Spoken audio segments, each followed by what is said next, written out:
प्रधानमंत्री ने रांची से वर्चुअल तरीके से देश को दी 6 वंदे भारत एक्सप्रेस ट्रेनों की सौगात। विभिन्न योजनाओं का किया शिलान्यास और उद्घाटन। पीएम आवास योजना की किस्त हस्तांतरित। मुख्यमंत्री ने शिक्षा के क्षेत्र में गुणात्मक सुधार पर दिया जोर। रांची में बनेगा multi storage hostel. CM excellence school की संख्या 5000 करने की योजना। भाजपा के विधानसभा चुनाव सह प्रभारी हिमंता बिस्वा शर्मा ने घुसपैठ मामले पर सरकार को घेरा। घुसपैठ मुक्त झारखंड के लिए एनआरसी की मांग। और रामगढ़ में 3 दिवसीय सीबीएसई ईस्ट जोन शतरंज प्रतियोगिता का आगाज। 3 राज्यों के 1000 खिलाड़ी ले रहे हैं हिस्सा। विजेता राष्ट्रीय स्तर की प्रतियोगिता में करेंगे प्रतिनिधित्व।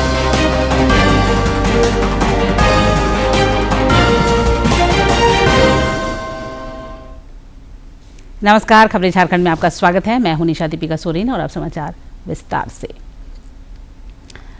प्रधानमंत्री नरेंद्र मोदी ने आज रांची से वर्चुअल तरीके से देश को 6 वंदे भारत एक्सप्रेस ट्रेनों की सौगात दी। इस दौरान प्रधानमंत्री ने विभिन्न योजनाओं का शिलान्यास और उद्घाटन भी किया। उन्होंने पीएम आवास योजना की किस्त भी हस्तांतरित की। इस दौरान पीएम आवास योजना के लाभार्थियों के बीच स्वीकृति पत्र का भी वितरण हुआ।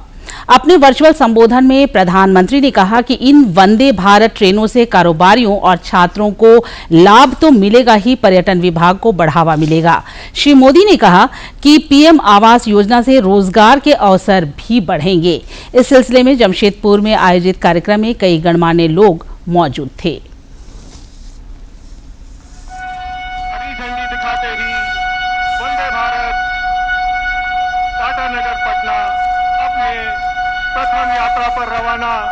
अब किस्त का डिजिटल ट्रांसफर सीधे लाभार्थियों के बैंक खाते में किया जा।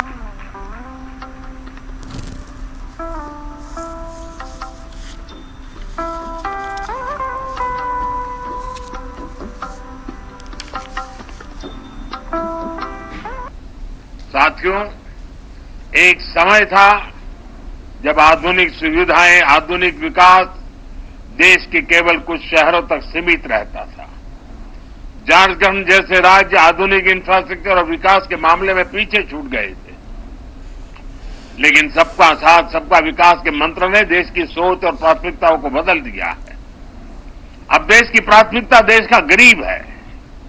अब देश की प्राथमिकता देश का आदिवासी है। अब देश की प्राथमिकता देश का दलित, वंचित और पिछड़ा समाज है। अब देश की प्राथमिकता महिलाएं हैं, युवा है, किसान है। इसलिए आज दूसरे राज्यों की तरह ही झारखंड को वंदे भारत जैसी हाईटेक ट्रेनें मिल रही है, आधुनिक इंफ्रास्ट्रक्चर मिल रहा है। साथियों, आज तेज विकास के लिए हर राज्य, हर शहर वंदे भारत जैसी हाईटेक ट्रेन चला चाहता है। अभी कुछ ही दिन पहले मैंने उत्तर और दक्षिण के राज्यों के लिए 3 नई वंदे भारत एक्सप्रेस को हरी झंडी दिखाई थी। और आज टाटानगर से पटना, टाटानगर से उड़ीसा के ब्रह्मपुर, राउरकेला से टाटानगर होते हुए हावड़ा, भागलपुर से दुमका होते हुए हावड़ा, देवघर से गया होते हुए वाराणसी और गया से कोडरमा, पारसनाथ, धनबाद होते हुए हावड़ा के लिए वंदे भारत एक्सप्रेस की सेवा शुरू हुई है। और अभी जब मंच पे आवास वितरण का कार्यक्रम चल रहा था, उसी समय मैंने झंडी दिखा करके इन सभी वंदे भारत ट्रेनों को विदाई भी दे दी और वो अपने गंतव्य स्थान पर चल पड़ी है। पूर्वी भारत में रेल कनेक्टिविटी के विस्तार से इस पूरे क्षेत्र की अर्थव्यवस्था को मजबूती मिलेगी। इन ट्रेनों से कारोबारियों को, छात्रों को लाभ होगा। इससे यहां आर्थिक और सांस्कृतिक गतिविधियां भी तेज होगी। मुख्यमंत्री हेमंत सोरेन ने राज्य में शिक्षा के क्षेत्र में गुणात्मक सुधार पर जोर देते हुए कहा कि आने वाले समय में राज्य में 5000 सीएम एक्सीलेंस स्कूल संचालित किए जाएंगे। रांची महिला महाविद्यालय के साइंस ब्लॉक स्थित आदिवासी छात्रावास परिसर में आयोजित करम पूजा महोत्सव में शामिल होने पहुंचे सीएम ने बताया कि सरकार ने इस परिसर में छात्र छात्राओं के लिए 50 करोड़ रुपए की लागत से मल्टी स्टोरेज हॉस्टल बनाने का निर्णय लिया है।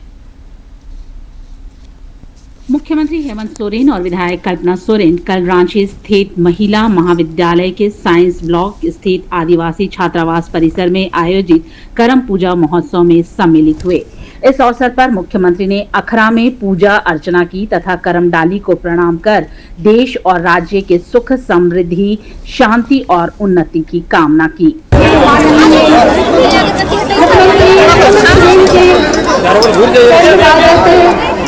इस अवसर पर मुख्यमंत्री ने कहा कि हम सभी का यह प्रयास होना चाहिए कि झारखंड की सभ्यता संस्कृति सदैव आगे बढ़ती रहे।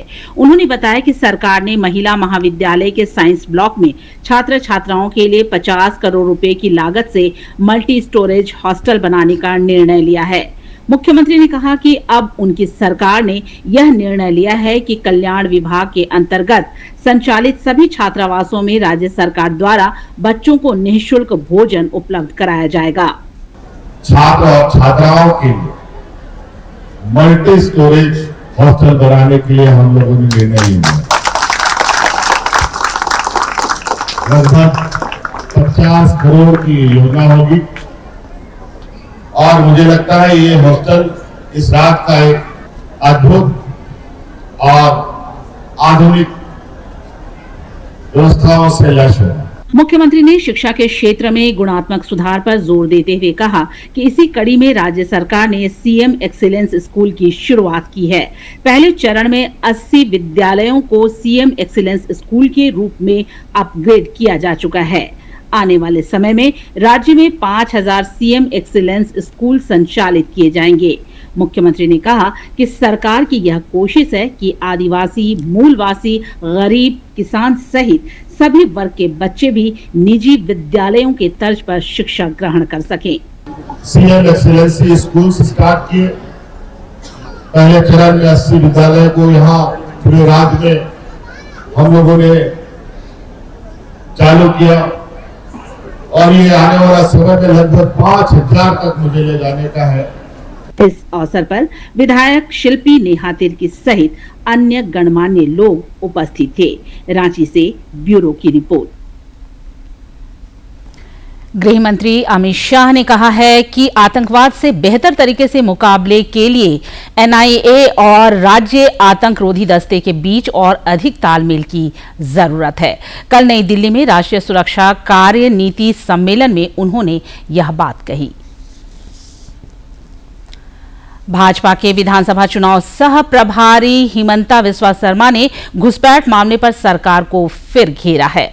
उन्होंने घुसपैठ मुक्त झारखंड के लिए एनआरसी की मांग उठाई है।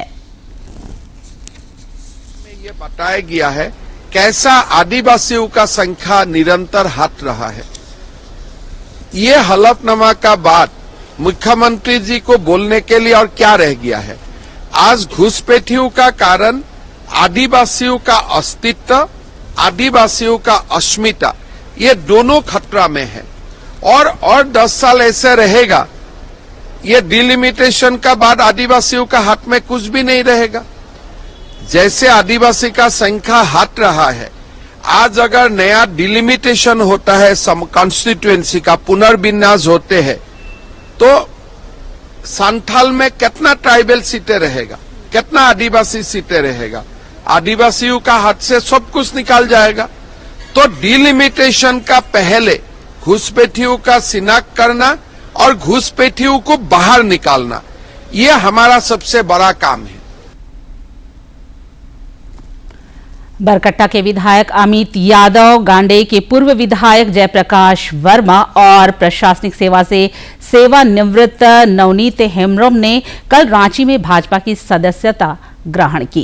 प्रदेश कार्यालय में आयोजित मिलन समारोह के दौरान प्रदेश भाजपा प्रभारी लक्ष्मीकांत वाजपेयी, पार्टी के प्रदेश अध्यक्ष बाबूलाल मरांडी और पूर्व सांसद रविंद्र राय भी उपस्थित थे। इस मौके पर पार्टी नेताओं ने सबों का अभिनंदन और स्वागत किया। मौके पर पत्रकारों से बातचीत में भाजपा के प्रदेश अध्यक्ष ने आरोप लगाया कि मुख्यमंत्री हेमंत सोरेन ने झारखंड की आदिवासी मूलवासी जनता के साथ विश्वासघात किया है। चुनावी आपाधापी में हेमंत सरकार नौकरी के बजाय युवाओं को मौत बांट रही है। उन्होंने कांग्रेस नेता राहुल गांधी पर भी निशाना साधा और कहा कि वे विदेश में आरक्षण विरोधी बयान देकर देश को गुमराह कर रहे हैं। उसमें 5 काम वो गिना दे तो वो गिना नहीं सकते। उन्हें 5 वर्षों में क्या काम किया, करने के लिए कुछ नहीं। बातें बड़ी बड़ी करते हैं लेकिन काम उन्होंने कुछ किया, बल्कि काम किया नहीं लेकिन कमाया जरूर, अपनी तिजोरी को खूब भरा ही ना।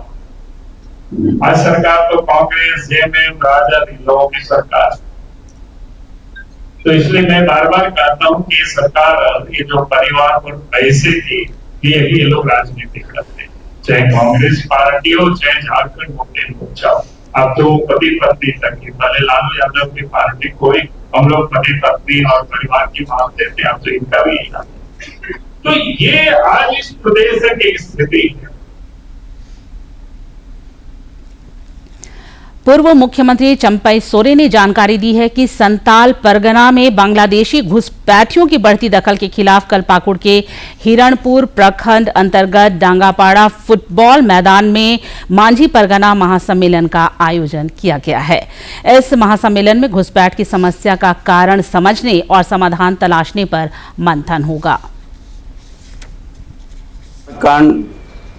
जोहार सिदु कानू धरती संताल परगना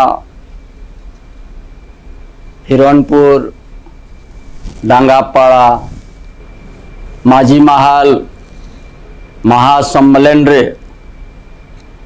सानाम माझी गंके को, प्राणिक गंके को, गोडेत को, मड़े होड़ को सानाम कपे शहर सेटेरोआ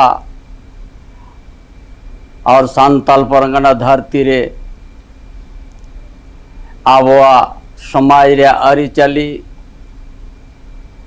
अब जानाम दिशों में बांचाव लगी सानाम कोपे शहर सेटेरोआ मा आलिंगे चंपई सोरेन नेवतायत प्याली लघुबुरु पुहुलिका शहर सेटेरो पे। अखिल भारतीय महिला कांग्रेस का आज स्थापना दिवस मनाया जा रहा है। महिला कांग्रेस की राष्ट्रीय ऑब्जर्वर फौजिया राणा ने बताया कि इस दिवस को पार्टी ने सभी जिलों में नारी शक्ति संकल्प दिवस के रूप में मनाने का निर्णय लिया है, जिसके तहत महिलाओं की आर्थिक, राजनीतिक एवं सामाजिक सशक्तिकरण पर विशेष रूप से जोर रहेगा। रांची में आयोजित प्रेस वार्ता उन्होंने में बताया कि आने वाले विधानसभा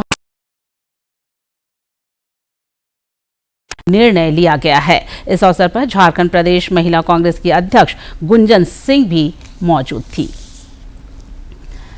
विधानसभा चुनाव को लेकर पाकुड़ में प्रशासनिक तैयारियां जारी हैं। जिला निर्वाचन पदाधिकारी सह उपायुक्त मृत्युंजय कुमार बर्णवाल और पुलिस अधीक्षक प्रभात कुमार ने बाजार समिति प्रांगण का निरीक्षण किया और मौजूद पदाधिकारियों को आवश्यक दिशा निर्देश दिए। इस दौरान उपायुक्त ने बताया कि लोकसभा चुनाव में मतों की गिनती साहिबगंज जिले में हुई थी, लेकिन विधानसभा चुनाव में तीनों क्षेत्रों की गिनती पाकुड़ में होनी है, जिसके लिए बाजार समिति प्रांगण का चयन किया गया है। तो उसके लिए सफिशिएंट स्पेस अरेंजमेंट जो नेसेसरी देखना है, उसी के कॉन्टेक्स्ट में आज हम लोगों ने सभी पदाधिकारियों के साथ में बाजार समिति का निरीक्षण किया है। पहले भी यहाँ पर हुआ है, तो उसी चीज़ों को देख रहे हैं और माइन्यूटली जो जो चीज़ें कमी है उनको ठीक करने का प्रयास करेंगे, जिससे कि यहाँ पर जो चुनाव की जो प्रक्रिया होगी वो ढंग से होगी और जो लोग इसमें पार्टिसिपेट करेंगे, चाहे वो हमारे पदाधिकारी ही नहीं, चाहे हमारे जो यहाँ पर जो कैंडिडेट होंगे, उनके एजेंट्स वगैरह होगा, उनको भी जो मूलभूत सुविधाएँ जो मिलनी चाहिए, जो काउंटिंग के दिन होगा, वो सभी मिल सके, इसका हम लोग प्रयास कर रहे हैं। कुशल वैज्ञानिक और अभियंता भारत रत्न डॉक्टर एम विश्वेश्वरैया की जयंती आज राष्ट्रीय अभियंता दिवस के रूप में मनाई जा रही है। प्रधानमंत्री नरेंद्र मोदी ने सोशल मीडिया पर एक वीडियो साझा कर इस खास दिवस की हार्दिक शुभकामनाएं दी हैं।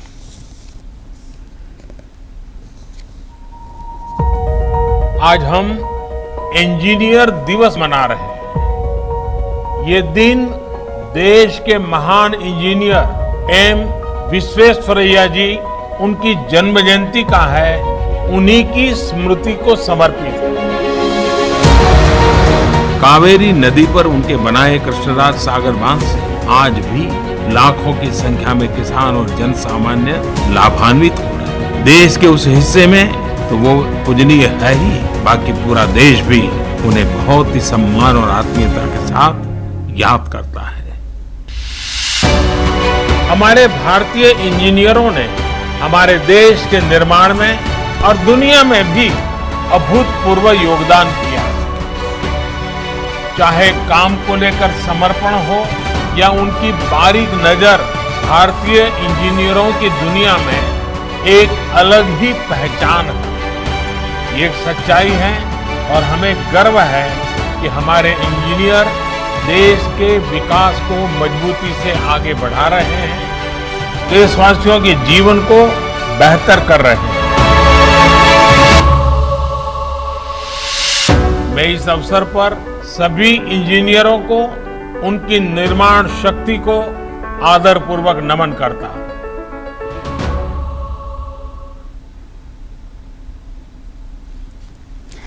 प्रधानमंत्री आवास में एक नए सदस्य का आगमन हुआ है।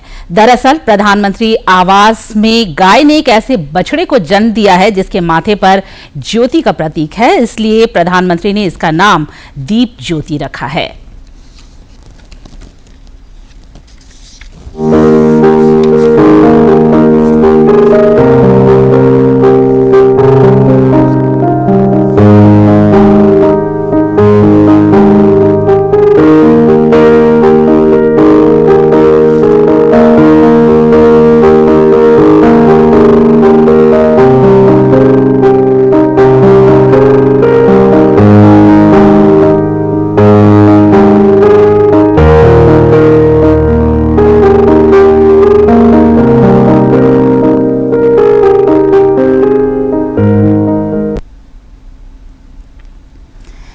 प्याज के दामों को नियंत्रित रखने के लिए केंद्र सरकार द्वारा हर संभव कोशिश की जा रही है।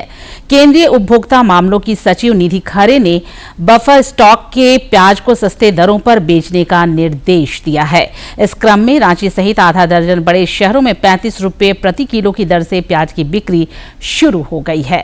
प्याज की बिक्री के लिए राजधानी रांची में नेफेड और एनसीसीएफ की ओर से 8 स्थल चिन्हित किए गए हैं, जहां वैन लगाकर रियायती दरों पर प्याज की बिक्री शुरू की गई है। उन्होंने स्पष्ट किया कि देश में प्याज की कोई कमी नहीं है।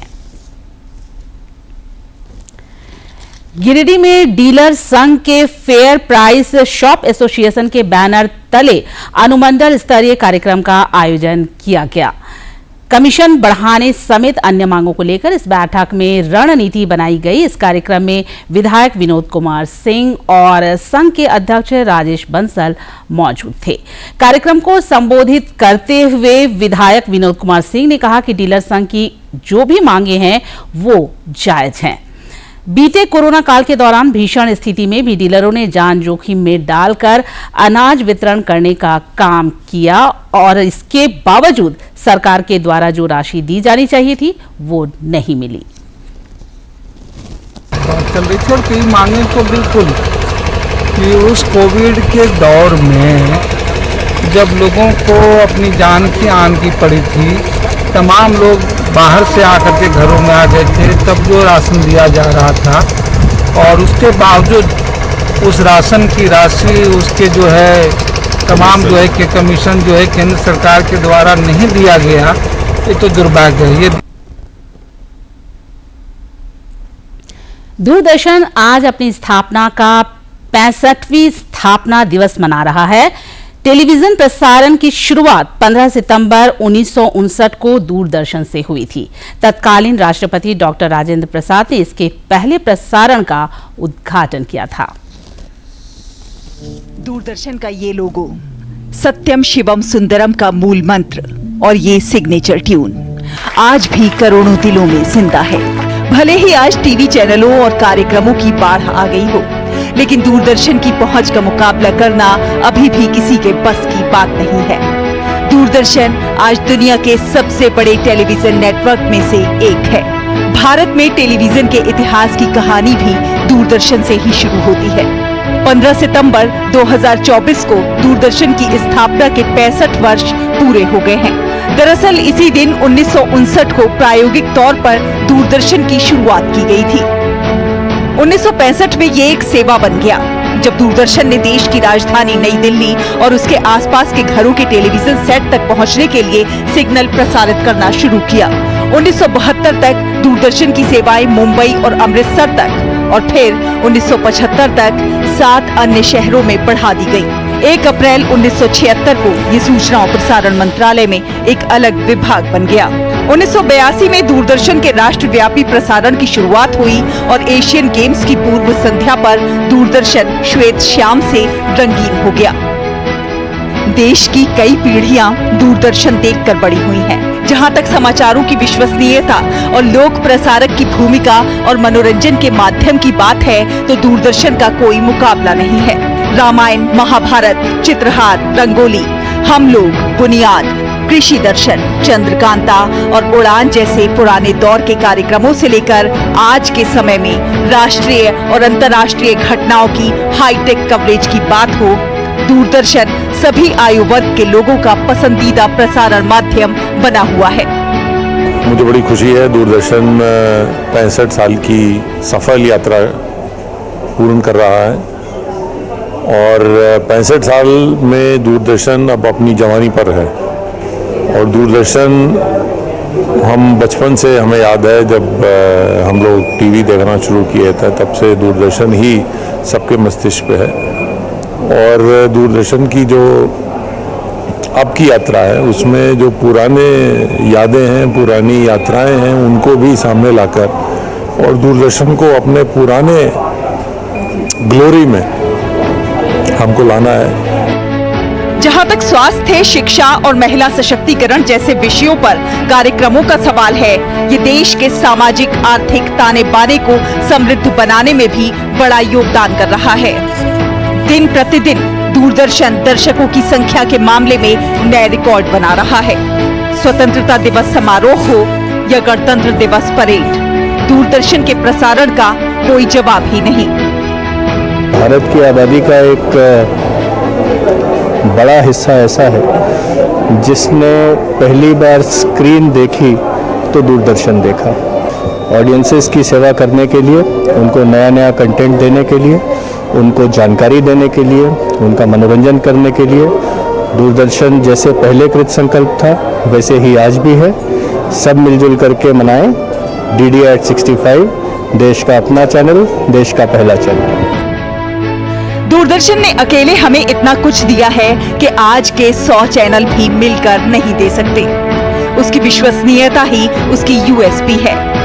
दूरदर्शन ने समय के साथ नई प्रौद्योगिकी को अपनाया है। नए लुक, नए कलेवर के साथ दूरदर्शन एक नए रूप में दर्शकों के सामने हाजिर है। डिजिटल प्लेटफॉर्म पर भी दूरदर्शन ने तेजी से जगह बनाई है। ब्रेकिंग न्यूज देने की होड़ के दौर में भी दूरदर्शन ने सटीक, विश्वसनीय और ताजा जानकारी देने की अपनी परंपरा को कायम रखा है। 65 साल का लंबा सफर तय करते हुए दूरदर्शन आज दुनिया के सबसे बड़े लोक प्रसारकों में से एक बन चुका है और राष्ट्र निर्माण में अपनी अहम भूमिका निभा रहा है। इसीलिए दूरदर्शन है भरोसा भारत का। दिल्ली से शहला निगार की रिपोर्ट, DD न्यूज।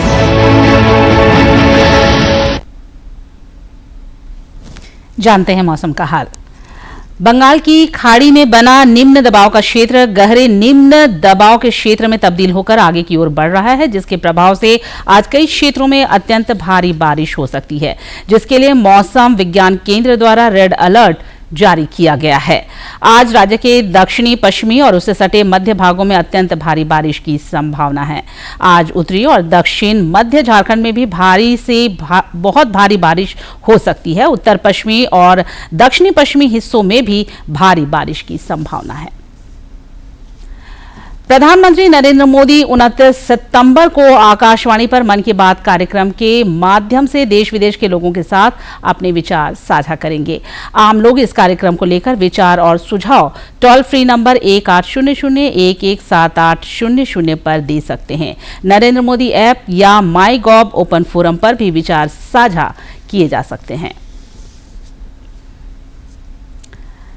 रामगढ़ में आयोजित 3 दिवसीय CBSE ईस्ट जोनल शतरंज प्रतियोगिता का आज दूसरा दिन है। इस प्रतियोगिता में 3 राज्यों के करीब 1000 खिलाड़ी हिस्सा ले रहे हैं। स्कॉलर्स हाई स्कूल में सीबीएसई ईस्ट जोन शतरंज प्रतियोगिता का आयोजन किया गया है। 3 दिवसीय इस प्रतियोगिता के उद्घाटन सत्र को संबोधित करते हुए सिख रेजिमेंट के कर्नल विवेक उपाध्याय ने शतरंज को बच्चों के सर्वांगीण विकास के लिए बेहतर बताया। और इससे बच्चों का मानसिक विकास बहुत ज़्यादा होता है और सीबीएसई इस पर बहुत ज़्यादा फोकस कर रही है। यहाँ से जो बच्चे जीतेंगे फर्स्ट सेकंड जो करेंगे हर ग्रुप में 8 ग्रुप में मैच हो रहा है, वो सभी बच्चे नेशनल खेलने जाएंगे। कार्यक्रम को संबोधित करते हुए ऑल झारखंड चेस संगठन के जॉइंट सेक्रेटरी दीपक कुमार ने बताया कि प्रतियोगिता में झारखंड के अलावा बिहार, उत्तर प्रदेश से आए 1000 खिलाड़ी हिस्सा ले रहे हैं। उन्होंने बताया कि इस खेल से बच्चों का मानसिक विकास होता है। एक तो बच्चों में प्रतिभागिता का एक ये आना चाहिए कि आपको कैसे प्रतियोगिता में शामिल होना है और एक स्पोर्ट्स एक गेम को कैसे अपने अंदर आप शामिल कर सकते हैं, जिससे कि आपका प्रोत्साहन भी मिलता है और आपके प्रोग्रेस भी होती है। इस प्रतियोगिता को लेकर खिलाड़ियों में भी खासा उत्साह है। खिलाड़ियों ने बताया कि अच्छा प्रदर्शन करने वाले का चयन राष्ट्रीय स्तर के लिए किया जाएगा। खेलने से आपका क्रिएटिविटी बढ़ती है, आपका फोकस बढ़ता है, आपका थिंकिंग एबिलिटी बढ़ती है, तो वो आपको अपने लाइफ में मतलब यूज़ बहुत अच्छे से आता है, आपके स्टडीज़ में अच्छे यूज़ आता है, आपका माइंड खुलता है और कंसंट्रेशन लेवल बहुत अच्छा हो जाता है। इस दौरान जूनियर खिलाड़ियों के साथ साथ कई अंतर्राष्ट्रीय खिलाड़ी भी मौजूद हैं। रामगढ़ से के तिवारी की रिपोर्ट। और अंत में मुख्य समाचार एक बार फिर।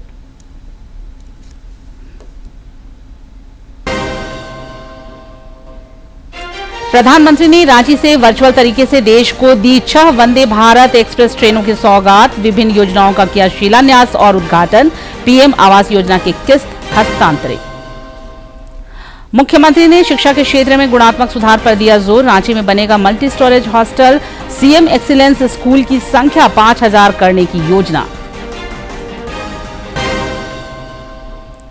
भाजपा के विधानसभा चुनाव सह प्रभारी हिमंता बिस्वा शर्मा ने घुसपैठ मामले पर सरकार को घेरा। घुसपैठ मुक्त झारखंड के लिए एनआरसी की मांग।